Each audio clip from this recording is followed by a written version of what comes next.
Selamat siang ya, salam sejahtera bagi kita semua. Sebelum saya masuk ke dalam khotbah, saya mau umumkan dua pengumuman penting. Mohon perhatiannya. Yang pertama, mengenai Natal.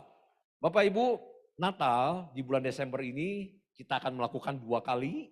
Jadi yang pertama adalah Natal cabang, tanggal 10 Desember. Dicatat tanggalnya Bapak Ibu, tanggal berapa? 10 Desember, Natal di tempat ini. Natal cabang. Di jam yang biasa, 8, 10, 12. Ya, hanya Bapak Ibu untuk Natal cabang, kami minta kerjasama dari Bapak Ibu nanti untuk mengisi Google Form. Tujuannya untuk supaya kami bisa mengetahui jumlah kehadiran dari jemaat yang akan hadir, supaya kami bisa menyiapkan souvenir dengan tidak sampai kurang Bapak Ibu ya. Kemudian yang pengumuman kedua yang tidak kalah penting, sebelumnya ya, karena tadi Natal baru yang disebutin yang Natal cabang tanggal 10. Nah yang kedua itu Natal gabungan, itu di Aruna Bapak Ibu, jadi tanggal 17 Desember. Tanggal berapa Bapak Ibu? 17. Di Regensi nggak ada ibadah, karena semua dipindah ke Aruna ya. Dan tanggal 17 Desember itu Natal gabungan, nanti jamnya diinfokan kembali. Biasanya tahun lalu Regensi kebagian ibadah 1 dan 2 di Arunanya Bapak Ibu ya. Tapi kalau artinya gini, kalau Bapak Ibu mau bersama-sama dengan kami semua, para pengerja yang melayani yang dari Regensi, itu kami ada di ibadah 1 dan 2, biasanya begitu. Tapi kalau Bapak Ibu mau hadirnya di luar jam 2 jam itu, di jam ketiga, keempat, atau kelima, itu bebas sebetulnya ya. Nah pengumuman yang kedua, entah sekolah minggu masih ada. Oh habis, wah luar biasa, udah pengumuman keduanya nggak ada. Puji Tuhan ya, berarti udah terkumpul dananya ya. Oke, ya kita akan masuk ke dalam firman Tuhan. Bapak Ibu, hari ini saya akan sharingkan firman Tuhan dengan Bapak Ibu jadi sejarahnya begini, jadi ada sejarah historinya. Saya lagi nyiapin bahan buat hari ini. Sebetulnya ada bahan yang udah saya siapin, yang udah kepikir lama saya udah lagi siapin. Tiba-tiba di tengah Oktober Bapak Ibu, jadi di tengah-tengah waktu masa saya menyiapkan bahan untuk hari ini, Tuhan memberikan sebuah pengertian yang baru dan saya jadi berbelok arahnya Bapak Ibu. Karena dimunculkan dalam ingatan saya kalimat ini, ketika Tuhan terasa jauh. Muncul ide itu Bapak Ibu. Sehingga waktu itu muncul, saya stop dengan apa yang sedang saya persiapkan, saya simpan semua dan saya mulai mencoba mendalami tentang pertanyaan ini. Pernyataan ini, ketika Tuhan terasa jauh. Seringkali kan kita yang menjauh dari Tuhan Bapak Ibu, seringkali begitu. Karena kemalasan, kenyamanan, akhirnya banyak orang mulai enggan. Apalagi pandemi membuat orang merasa nyaman dengan online. Akhirnya tanpa disadari loh Bapak Ibu, yang seperti itu membuat kita jadi merenggang dengan Tuhan sebetulnya. Biasanya itu yang terjadi, tapi ini judul ini yaitu ketika Tuhan terasa jauh dari kita. Ketika Tuhan terasa menjadi hilang dari hidup kita. Dan biasanya kejadian ini adalah di masa-masa masa susah buat hidup kita. Di tengah-tengah masa kesesakan. Banyak orang bergumul di area ini Bapak Ibu. Kita berdoa sama Tuhan tapi kayaknya doa kita ini gak menghasilkan apa-apa. Oh saya harus lebih sungguh, saya berpuasa tambah. Bukan hanya berdoa. Tapi juga gak mengubah apa-apa. Oh saya minta dukungan doa dari keluarga, dari teman-teman. Ayo dukung doa saya supaya ada pemulihan, ada terobosan, ada mujizat terjadi buat pergumulan saya ini. Tapi juga gak terjadi apa-apa. Kayaknya doa kita hanya sampai di plafon langit-langit rumah kita saja Bapak Ibu. Karena gak mengubah hal apapun juga. Bahkan mungkin kita pikir, saya kayaknya punya dosa sama Tuhan, saya minta ampun. Saya mungkin punya salah sama orang, saya datangin orang itu dengan rendah hati, minta maaf. Karena pengen bener di hadapan Tuhan. Supaya ini bisa pulih keadaannya, tapi ternyata gak mengubah apapun juga. Pernah ngalamin keadaan begitu Bapak Ibu? Saat sepertinya kita berdoa kayaknya gak ada tanggapan apa-apa dari Tuhan. Gak ada sesuatu yang terjadi. Pernah gak ngalami? Gak ada yang ngangguk, gak ada yang respon. Ah Bapak aja itu mah. Pernah Bapak Ibu? Ada yang pernah ngalamin gak? Ini semenurut dari apa yang saya banyak ngobrol sama orang, yang saya alami, apa yang saya pelajari dari Alkitab yang selama saya siapkan ini. Saya bisa menarik sebuah kesimpulan begini. Setiap orang percaya pasti pernah ngalami Bapak Ibu. Pasti pernah ngalami. Entah sekali, entah dua kali, entah beberapa kali. Saya ngalami beberapa kali. Makanya ini bisa menjadi sebuah khotbah karena waktu kalimat itu muncul saya langsung ingat. Saya juga pernah ngalamin. Dan gak enak gitu Bapak Ibu. Itu gak enak sekali.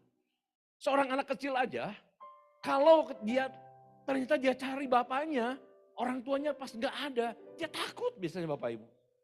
Ya kan, coba anak-anak kecil biasa kenapa makanya kalau ke sekolah minggu nih, guru sekolah minggu banyak nih, pengen ditemenin orang tuanya. Karena begitu lihat mamahnya nggak ada, papanya nggak ada, dia takut. Masuk sekolah juga begitu. Nah kita pun juga sama Bapak Ibu. Kita ini punya Bapak di sorga. Tapi bayangkan ketika Bapak itu berdiam diri.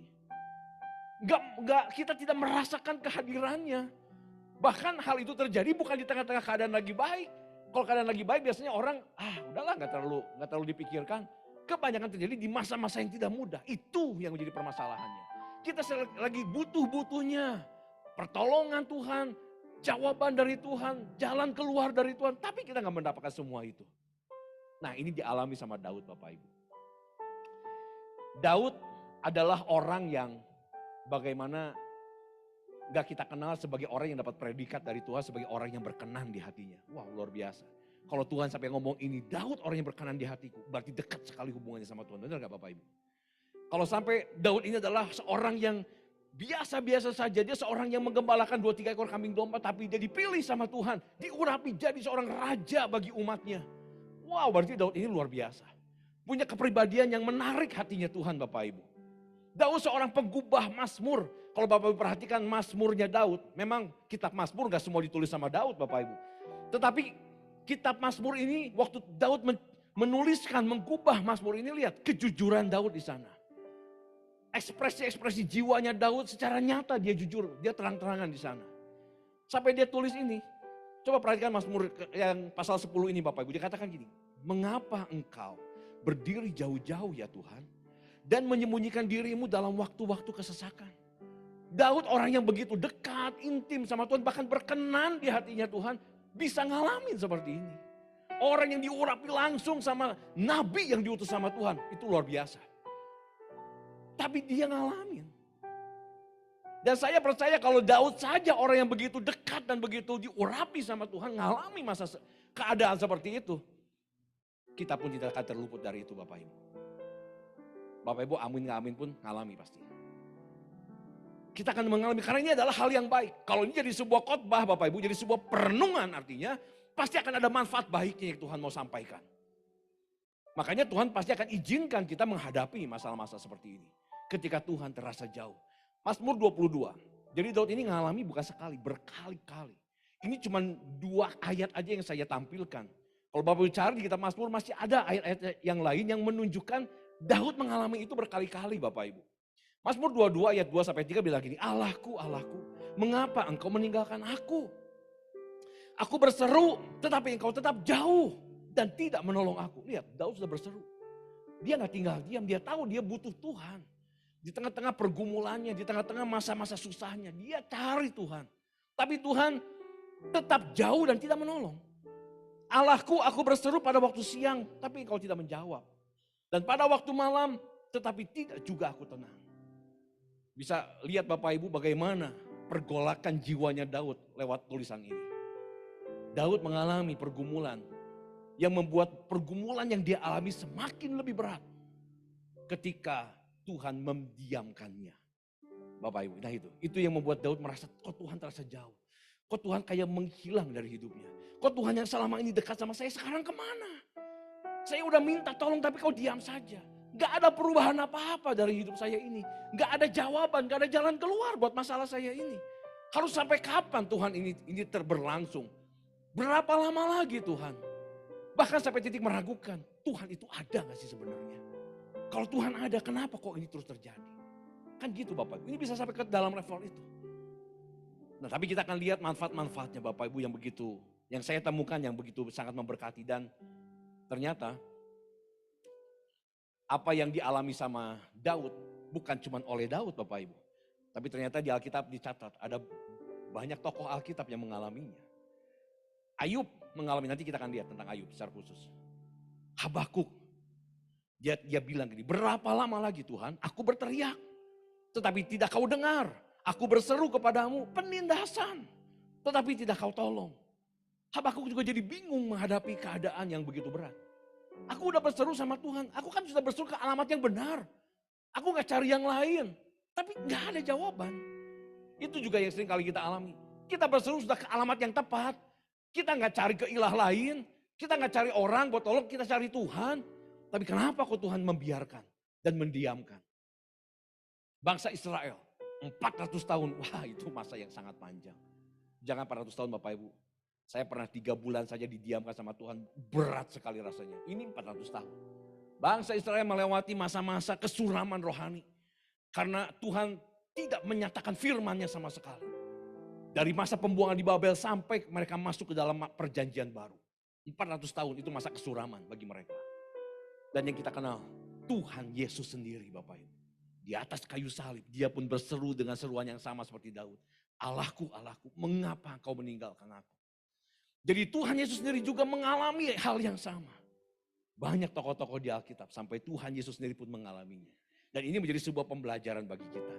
Artinya ini bukan hal yang baru. Karena sudah banyak tokoh yang mengalami. Sehingga kita bisa mencontoh, meneladani apa yang mereka lakukan. Dan pasti akan ada banyak manfaat yang baik. Nah, Philip Yancey Bapak Ibu, ini seorang penulis buku rohani. Banyak buku-buku yang telah diterbitkan, karangan dari Philip Yancey ini Bapak Ibu. Dia pernah menulis begini. Dikatakan setiap hubungan meliputi saat-saat dekat dan saat-saat jauh. Setiap hubungan, siapapun. Jadi baik antara hubungan kita dengan sesama, apalagi juga dengan Tuhan. Itu berlaku hal yang sama. Dan dalam hubungannya dengan Allah, betapapun akrabnya, keadaan ini juga berlaku. Jadi setiap hubungan itu ada masa-masanya atau saat-saatnya kita dekat. Kita dengan orang aja ada saat-saat dekat, kita bisa ngobrol, kita bisa ketemu, kita bisa kontak kapan saja.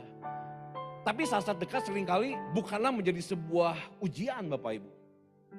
Justru hubungan itu akan nampak hubungan yang benar, sehat, itu adalah pada saat-saat jauh. Pada saat-saat dekat orang banyak masih pakai topeng kepalsuan Bapak Ibu. Masih bisa menutupi dirinya. Tapi saat-saat jauh itu akan muncul aslinya Bapak Ibu. Berapa banyak perselingkuhan terjadi dalam keluarga karena ada hubungan yang jarak yang menjadi jauh. Karena mungkin harus tugas keluar kota dengan waktu yang cukup lama. Atau mungkin tugas ke luar negeri Bapak Ibu. Dalam kondisi yang seperti itu justru teruji kualitas hubungannya seperti apa. Nampak asli hubungannya itu. Nah Tuhan berharap Bapak Ibu, pada saat kita merasa ada saat-saat jauh dengan Tuhan, sebetulnya itu adalah Tuhan ingin mendewasakan hubungannya. Mematangkan hubungannya dengan Tuhan. Nanti kita akan masuk ke dalam poin itu. Jadi saya melihat ada 2 tujuan besar. Ketika Tuhan ini, kita merasakan Tuhan seolah-olah menjadi jauh, terasa jauh. Tuhan seperti tidak menyatakan dirinya sama kita. Tuhan seperti sedang menyembunyikan diri dan membiarkan kita berjalan seorang diri. Ada 2 tujuan besar. Yang pertama Bapak Ibu itu adalah ke dalam. Yang kedua itu adalah keluar tujuannya. Ke dalam adalah untuk membangun diri kita lebih berkualitas. Iman kita berkembang dengan sehat. Iman kita menjadi jauh lebih kuat. Karakter-karakter kita muncul seperti karakter kualitas emas Bapak Ibu. Yang kedua ketika keluar itu adalah supaya hubungan dengan Tuhan yang tadi saya bilang didewasakan, dimatangkan. Kita tetap bisa belajar mempercayai Tuhan artinya. Kita tetap bisa mengasihi Tuhan sekalipun kita gak merasakan kehadirannya. Kita tetap tidak mencurigai Dia dengan segala sesuatu yang keadaan yang terjadi yang tidak nyaman dengan hidup kita. Kita gak mencurigainya. Nah itu adalah hubungan yang dimatangkan Bapak Ibu artinya. Nah kita akan lihat satu-satu ya. Yang pertama, jadi yang perlu kita sadari pada saat Bapak Ibu merasakan sebuah keadaan. Kok Tuhan terasa jauh dalam hidup saya? Yang pertama Bapak Ibu sadari, ini adalah sebuah pengujian iman. Yuk kata-kata dengan saya sama-sama, ini pengujian iman. Bapak Ibu sedang menghadapi sebuah masa yang namanya pengujian iman. Beberapa kali saya pernah sampaikan sebagai contoh Bapak Ibu.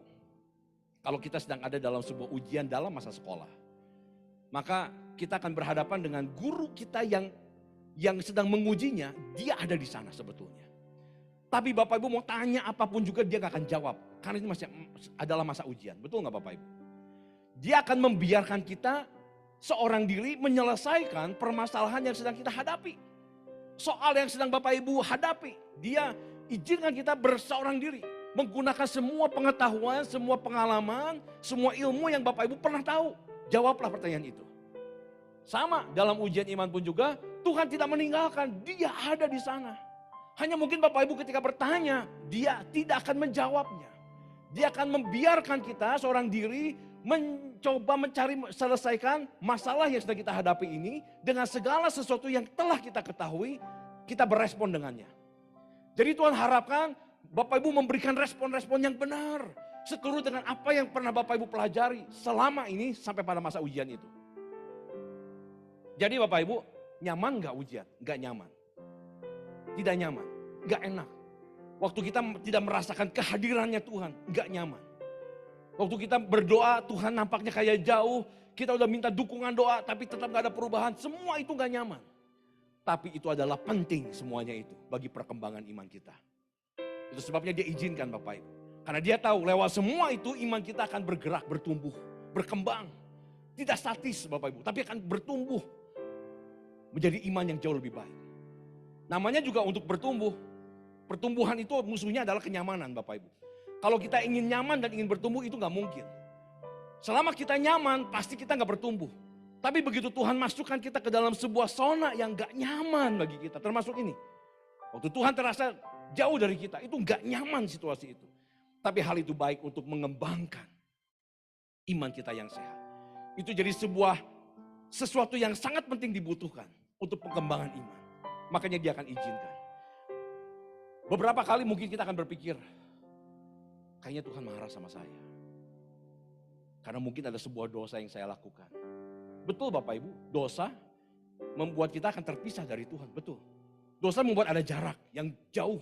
Ada jurang, Alkitab bilang, ada jurang antara kita dengan Tuhan. Tapi dalam kaitannya dengan ini, seringkali masalahnya bukan dosa. Seringkali gak ada kaitannya dengan dosa. Bahkan kan tadi Bapak Ibu juga sudah mengaku dosa di hadapan Tuhan. Tapi juga gak ada perubahan, karena memang bukan itu poinnya yang Tuhan mau sedang tunjukkan. Karena Tuhan intinya sedang hendak mengembangkan iman Bapak Ibu jadi kuat. Karakter-karakter baik ingin dimunculkan jadi lebih baik. Nah ini dialami sama Ayub. Ayub bilang begini Bapak Ibu. Bapak Ibu tahu kisah Ayub? Begitu beratnya pergumulan yang dia hadapi. Ketika di tengah-tengah masa-masa beratnya. Mungkin di dalam ketika Ayub bicara ini itu ada di titik terendah Ayub Bapak Ibu.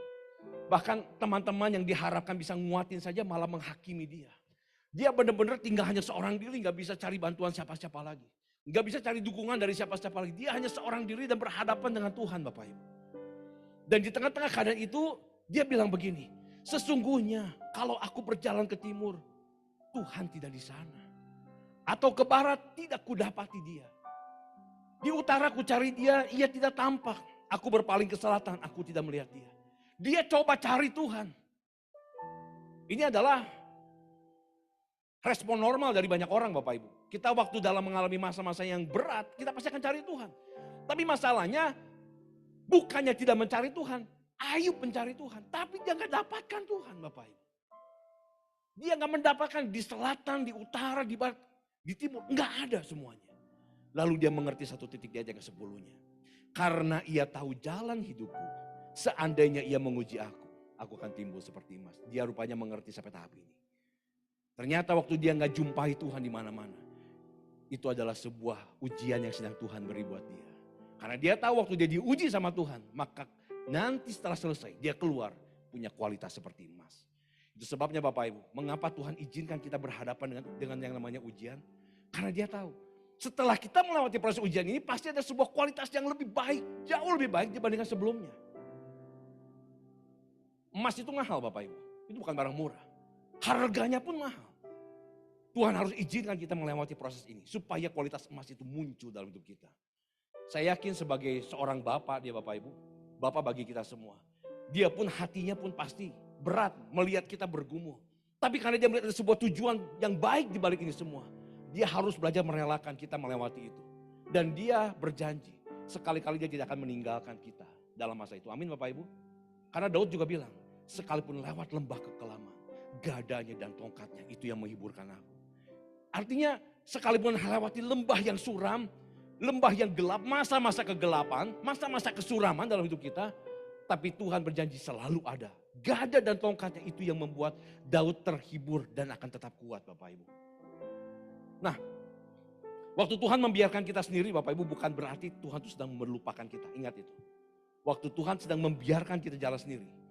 Bukan berarti Tuhan sedang melupakan kita atau membiarkan kita. Karena Tuhan sebetulnya ingin supaya kita jadi pribadi yang lebih kuat dalam iman. Ya. Nah, ada beberapa hal yang perlu Bapak Ibu sadari, sebenarnya saya lewat aja.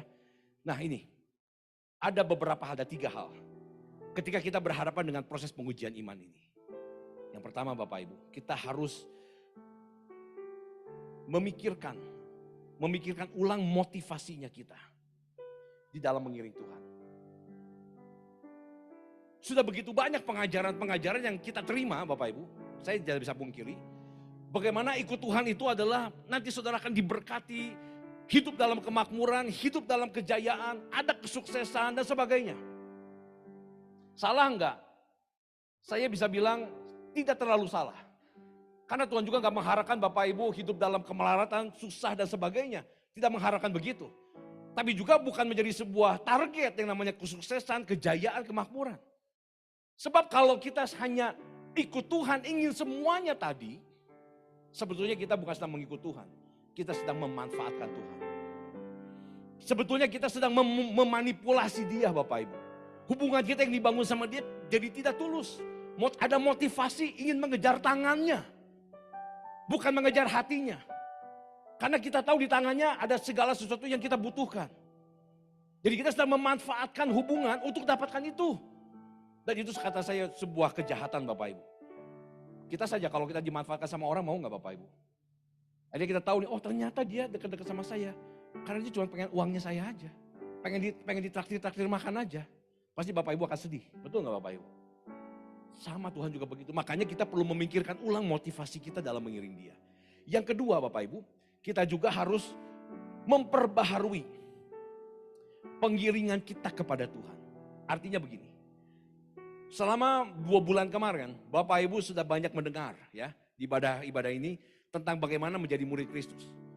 Menjadi pengikut Kristus, harus sangkal diri, pikul salib dan ikut dia, kan begitu. Tapi pertanyaan saya begini, Bapak Ibu selama ini kita mempercayai Tuhan supaya kita mendapatkan sesuatu, kan begitu.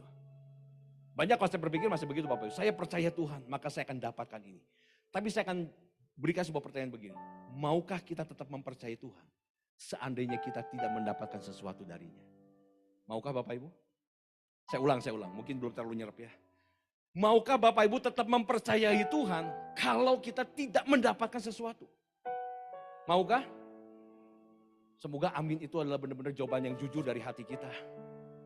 Saya ikut Tuhan bukan karena pengen sesuatunya. Saya ikut Tuhan karena saya pengen cari Tuhannya, bukan cari tangannya Tuhan. Amin Bapak Ibu. Nah itulah yang namanya memperbaharui pengiringan kita akan Tuhan. Apapun yang, kalau Tuhan pun tidak memberikan apa-apa kepada kita, saya akan tetap mengikut sama Tuhan. Masakah Bapak yang baik tidak akan memberikan? Dia pasti akan berikan. Tapi jangan itu jadi motivasi. Yang ketiga Bapak Ibu, nah ini. Kita perlu memperbaharui konsep tentang persoalan beres. Ini penting. Kita perlu memperbaharui konsep di dalam pikiran kita tentang yang namanya persoalan itu beres. Cukup banyak orang yang berpikir, apa sih persoalan beres bagi hidup kita? Persoalan beres kalau keadaan saya berubah. Persoalan beres kalau tadinya sakit ya jadi sembuh. Itu beres namanya untuk urusan sakit saya. Persoalan beres kalau tadinya saya punya masalah keuangan, ya sekarang saya punya pekerjaan baru, cukup uangnya dan saya nggak punya masalah finansial lagi. Berarti persoalan saya beres. Apa namanya persoalan beres dengan hubungan dengan orang? Kalau saya konflik, maka ya saya berdamai. Dan akhirnya persoalan itu beres konfliknya. Gak salah Bapak Ibu, itu memang persoalan beres. Tapi saya mau mengajak Bapak Ibu, ayo kita melangkah 1 step lebih jauh dari itu. Jangan cuma sekedar berpikir persoalan beres kalau keadaan kita berubah. Jangan kita hanya berpikir persoalan beres kalau orang-orang yang berkaitan dengan kita, orang itu berubah. Sehingga selesai masalahnya gak ada lagi. Karena seringkali Bapak Ibu, konsep persoalan beres di matanya Tuhan adalah bukan keadaan yang diubah.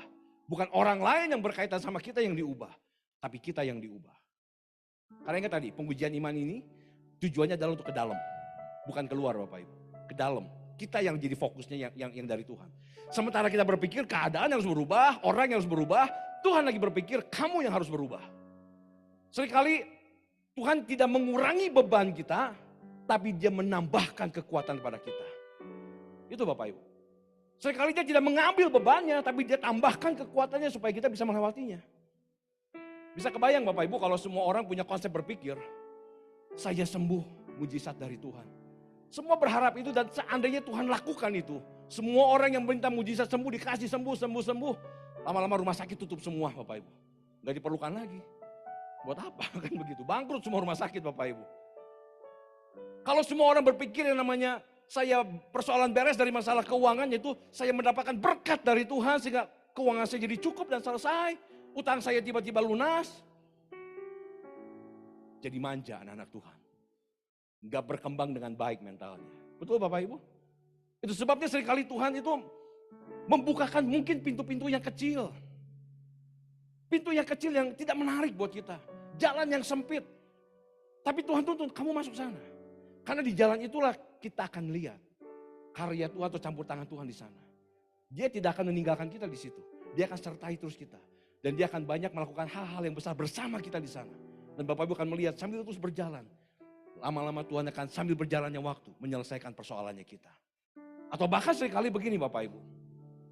Tuhan tidak mengubahkan keadaannya, Tuhan tidak ubahkan orang lainnya. Tapi Tuhan ingin kitanya yang berubah. Kitanya yang berubah Bapak Ibu. Karena bagi Tuhan yang namanya persoalan beres.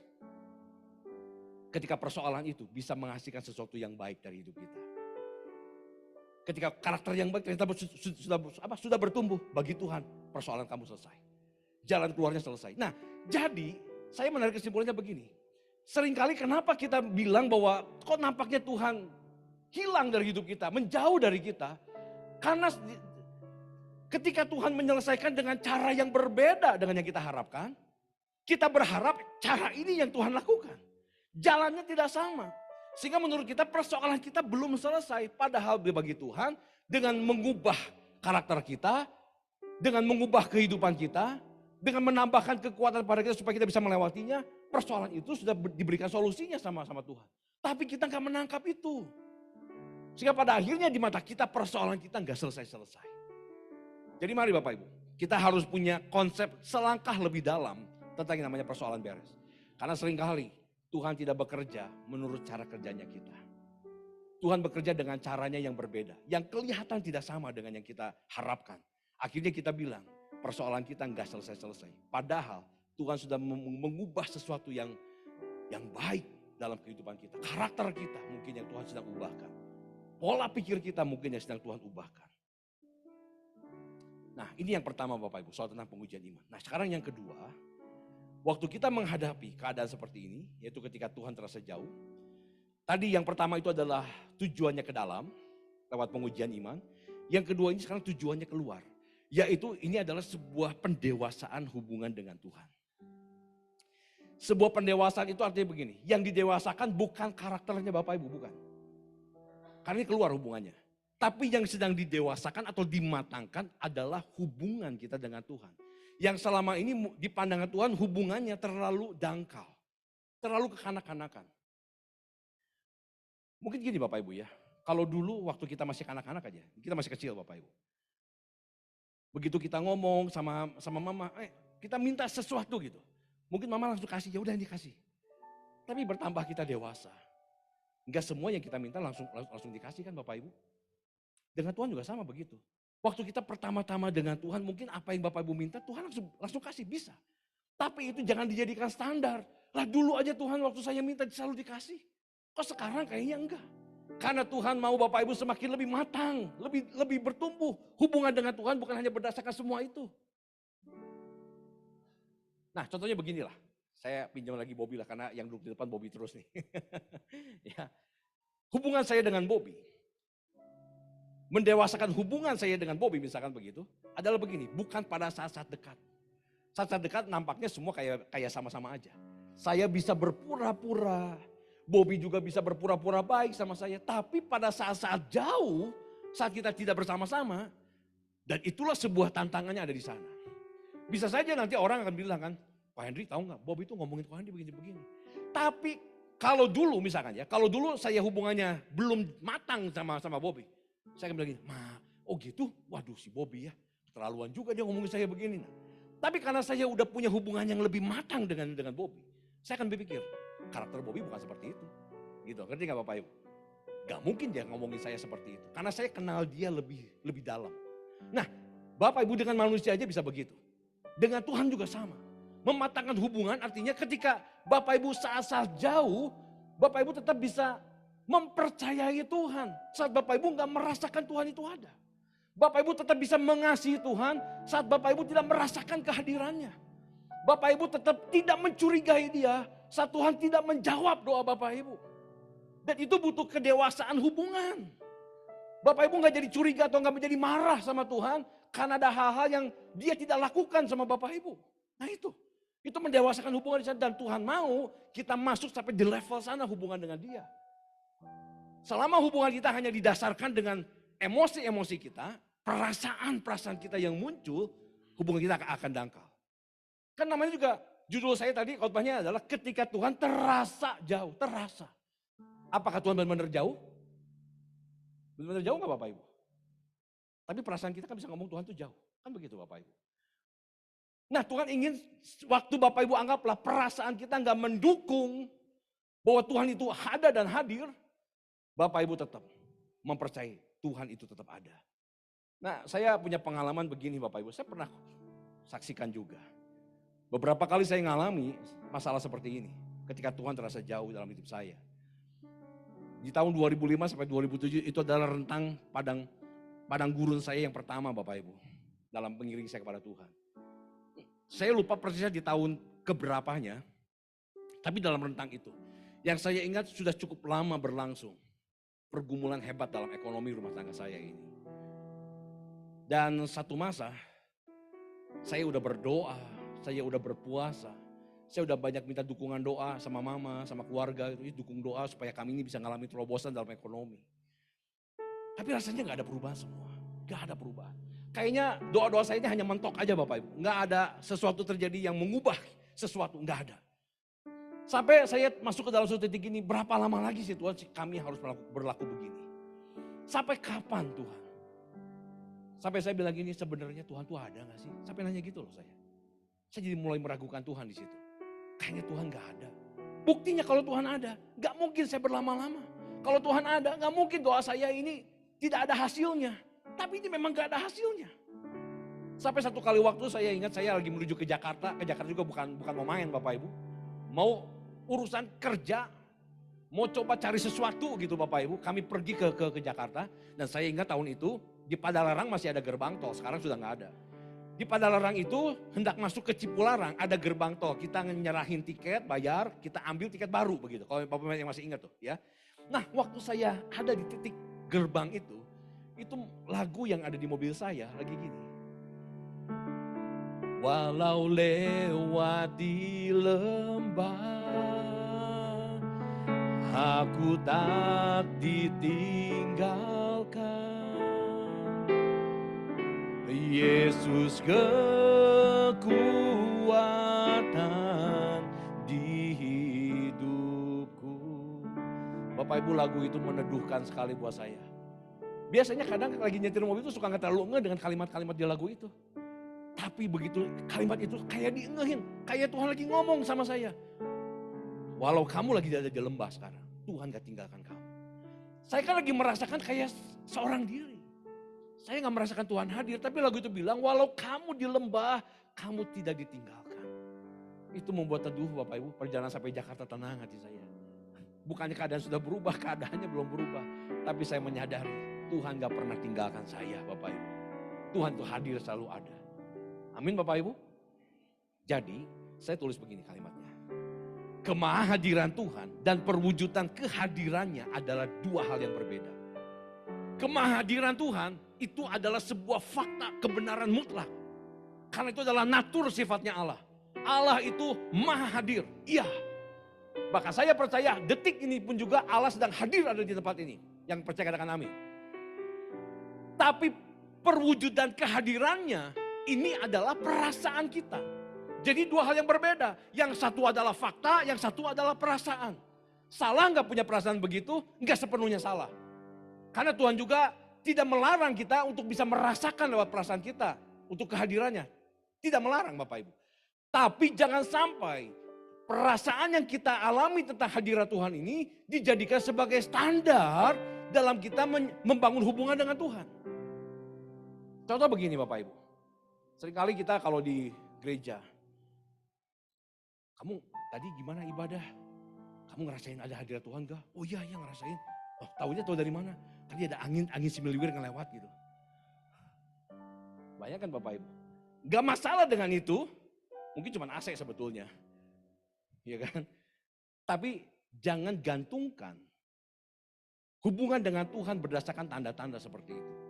Karena kalau satu hari Bapak Ibu di gereja nggak ngalami angin similiwir, Tuhan lagi nggak ada, kata saudara. Betul nggak Bapak Ibu? Karena saudara sedang gantungkan kehadiran Tuhan, perwujudannya dengan angin similiwir. Oh tadi saya ngerasakan hadirat Tuhan apa? Tangan saya anget-anget kayak ada yang megang. Gak salah, itu silakan ekspresi dari Bapak Ibu. Tapi kalau digantungkan dengan itu, nanti Bapak Ibu datang di gereja dan gak mengalami tangan yang anget-anget, Tuhan gak ada. Dipikir Bapak Ibu. Padahal faktanya, kebenarannya, Tuhan itu maha hadir. Tidak peduli Bapak Ibu merasakannya atau tidak merasakannya, tidak peduli Bapak Ibu menyadarinya atau tidak menyadarinya, Tuhan itu pasti hadir. Itu kebenarannya. Oh ya Pak, tadi saya merasakan ada hadirat Tuhan yang kuat di sini. Dari mana kamu tahu? Saya sukacita sekali. Holy laughter, saya bisa tertawa apa bahkan lagi ibadah. Enggak salah dengan ekspresi jiwa itu, silahkan Bapak Ibu. Kita kenal dari istilah holy laughter kan, tertawa yang kudus seolah-olah begitu. Saya nggak mengecilkan itu, silahkan. Tapi kembali, jangan jadikan sukacita yang seperti itu menjadi sebuah tolok ukur akan kehadiran Tuhan. Terlalu kecil untuk kita mengukur kehadiran Tuhan dengan semua tanda-tanda emosi tadi Bapak Ibu. Terlalu kecil bagi Tuhan. Tuhan bisa hadir dengan berbagai macam cara, berbagai macam tanda. Dan gak perlu bahkan ada tanda yang kita kenal sekalipun, dia tetap hadir. Oh iya Pak, tadi saya sampai nangis sekali. Merasakan Tuhan begitu baik sekali Bapak Ibu. Ngomong, kita kan mungkin merasakan seperti itu. Silahkan, menangis juga ada hal yang bagus. Kita merasakan belas kasih dari Tuhan misalkan. Tapi kembali, jangan jadikan standar bahwa waktu saya menangis Tuhan hadir. Kalau saya tidak menangis, berarti Tuhan tidak hadir. Itu harus jadi prinsip Bapak Ibu. Karena kemahahadiran Tuhan tidak bisa diukur, tidak bisa dipatok dengan semua tanda-tanda emosi tadi. Selama kita hanya mematok kehadiran Tuhan hanya dengan semua tanda yang kita kenal selama ini, berarti kita sedang membangun sebuah hubungan yang dangkal dengan Tuhan. Tidak dalam, tidak dewasa, tidak mature, tidak matang Bapak Ibu. Sehingga kita akan mudah sekali dikecoh.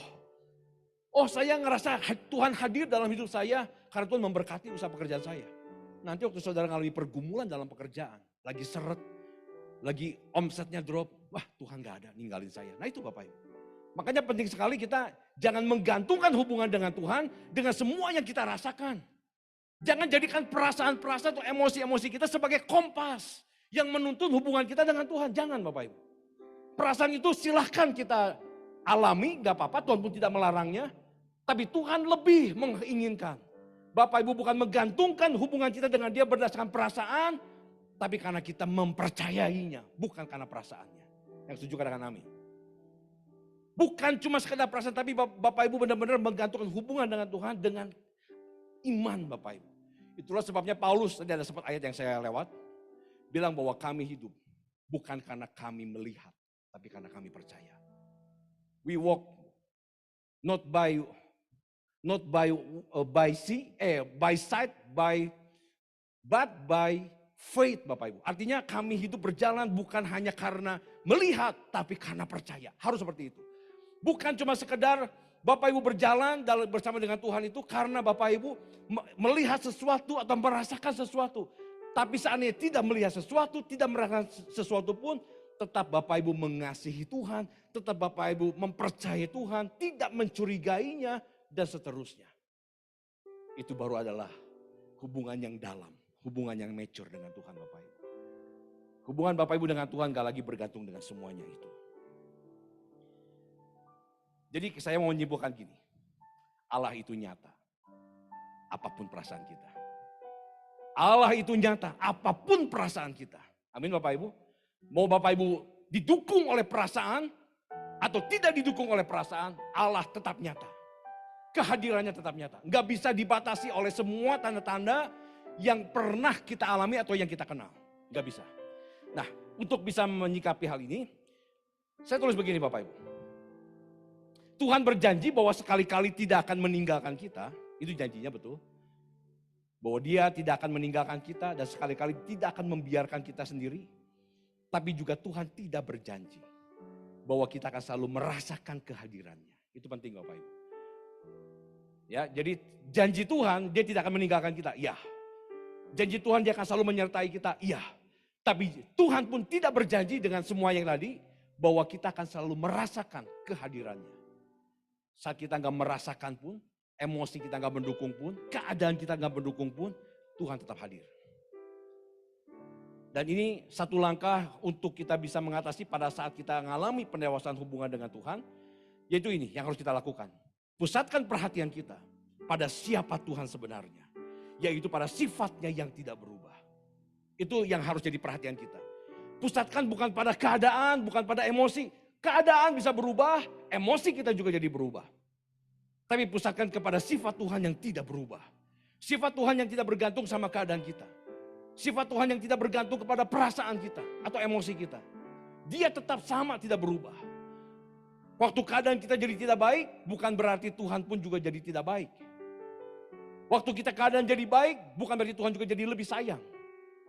Tuhan tidak berubah, sifatnya sudah pasti Bapak Ibu. Kasihnya tidak terganggu oleh semua keadaan yang sedang kita alami. Waktu Bapak Ibu bisa memusatkan perhatian pada sifat Tuhan yang tidak berubah ini, itu akan jauh membuat Bapak Ibu jadi lebih tenang dan bisa berserah, bergantung sepenuhnya kepada Dia. Dia layak diandalkan, Dia layak dipercaya. Jangan andalkan atau jangan gantungkan kehidupan Bapak Ibu dengan emosi-emosi yang muncul. Dengan perasaan-perasaan yang bisa saja muncul dalam seketika karena keadaan yang sedang kita alami. Bukan ke sana arahnya Bapak Ibu.